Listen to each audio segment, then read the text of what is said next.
Assalamualaikum warahmatullahi wabarakatuh. Saya Naila Deswita dengan NPM 25782106 dari kelas TRI 2D. Baik, jadi pada video kali ini saya akan mempresentasikan atau menjelaskan tentang OSI layer ya. Jadi pada kesempatan ini saya akan menjelaskan tentang 7 OSI layer atau Open System Interconnection. Jadi OSI layer itu adalah sebuah model yang digunakan atau dipakai untuk menjelaskan bagaimana proses komunikasi data di dalam jaringan komputer. Jadi model ini tuh membagi proses komunikasinya itu menjadi 7 lapisan atau 7 layer. Dengan adanya pembagian layer ini, proses pengiriman data menjadi lebih terstruktur dan mudah dipahami ya. Jadi ada 7. Jadi biar lebih mudah, bayangin kita tuh lagi ngirim pesan WhatsApp ke temen gitu kan. Nah, waktu kita menekan tombol kirim, nah pesannya itu nggak akan langsung terkirim gitu aja gitu. Pesannya itu akan melewati beberapa proses terlebih dahulu hingga akhirnya diterima oleh perangkat tujuan. Nah, proses inilah yang dijelaskan di OSI layer ini ya. Sekarang kita bahas satu persatu di sini ya. Jadi kita mulai dari yang application layer. Layer pertama, application layer. Ini tuh merupakan lapisan yang paling dekat dengan pengguna. Jadi layer ini tuh berfungsi sebagai tempat pengguna berinteraksi dengan jaringan melalui aplikasi. Contohnya saat kita membuka Google Chrome, kemudian mengirim email menggunakan WhatsApp, Instagram ya, atau aplikasi lainnya. Semua aktivitas tersebut terjadi pada application layer. Jadi bisa dikatakan bahwa layer ini tuh adalah pintu masuk bagi pengguna untuk menggunakan layanan jaringan. Ini ada gambarnya, website ya, request content. Next kita ke presentation layer, ada enkripsi, compression, dan translation. Dia mengamankan dan menerjemahkan ya. Oke, untuk presentation layer, jadi layer ini tuh bertugas mengatur format data agar dapat dipahami oleh perangkat tujuan. Selain itu, layer ini juga bertugas melakukan proses enkripsi dan deskripsi data untuk menjaga keamanan informasi. Jadi dia bisa mengenkripsi juga dan deskripsi. Misalnya waktu kita mengakses internet menggunakan HTTPS, nah data yang akan dikirim akan dienkripsi ya. Data yang dikirim ini akan dienkripsi terlebih dahulu agar tidak mudah dibaca oleh pihak yang tidak berwenang. Sederhananya, layer ini tuh menerjemahkan dan mengamankan data. Kurang lebihnya seperti itu. Kita amankan, kemudian di-compression dan diterjemahkan. Next ada session layer, session of communication. Jadi session layer ini adalah bertugas membuat, mengelola, dan mengakhiri sesi komunikasi antar dua perangkat. Contohnya waktu kita melakukan video call melalui Zoom atau Google Meet ya, selama panggilan berlangsung, session layer akan menjaga agar komunikasinya itu tetap aktif. Setelah panggilan selesai, session layernya itu akan menutup koneksi tersebut. Jadi tugas utama layer ini adalah mengatur jalannya sesi komunikasi ya untuk di session layer. Ini layer ketiga.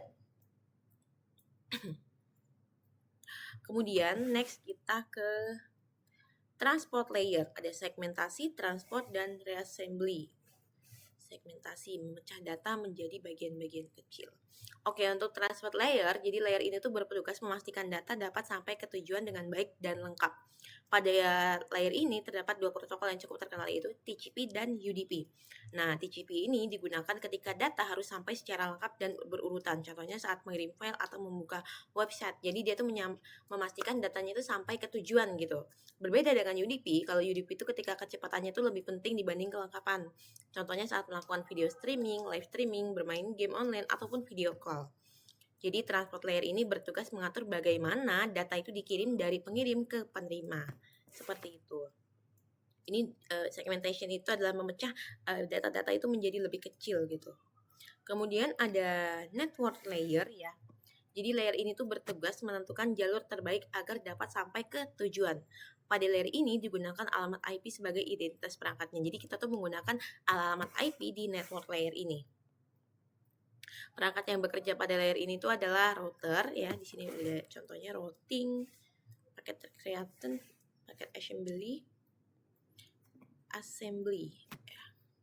Sebagai contoh, waktu kita ngirim pesan ke teman yang berada di kota lain, routernya akan membantu menentukan jalur yang harus dilewati oleh data agar bisa sampai ke tujuan dengan cepat dan benar.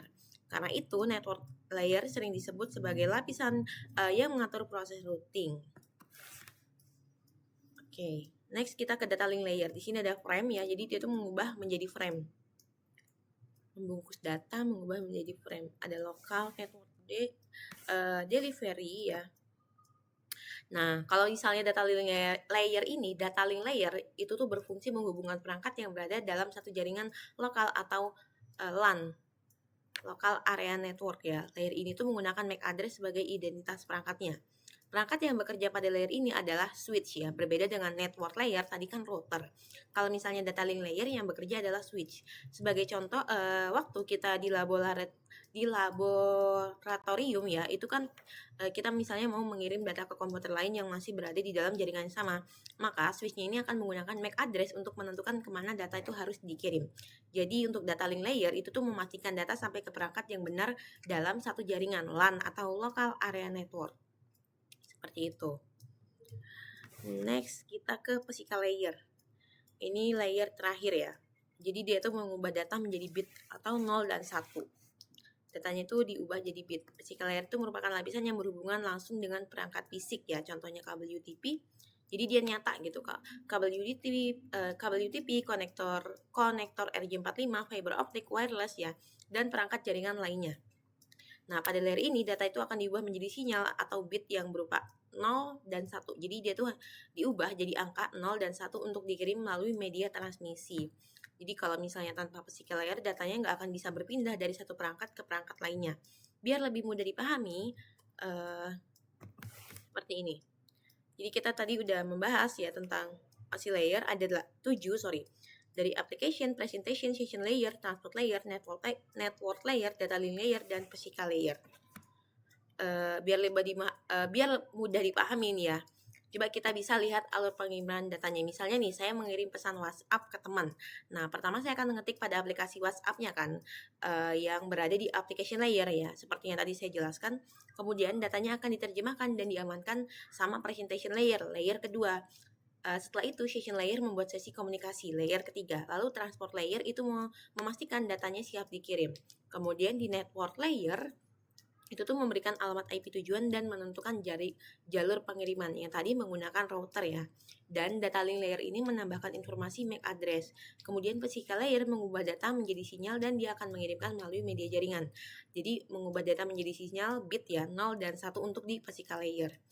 Jadi saat data sampai ke tujuan, prosesnya akan berjalan secara terbalik, yaitu dari physical layer naik kembali hingga application layer sehingga pesan dapat dibaca oleh penerima.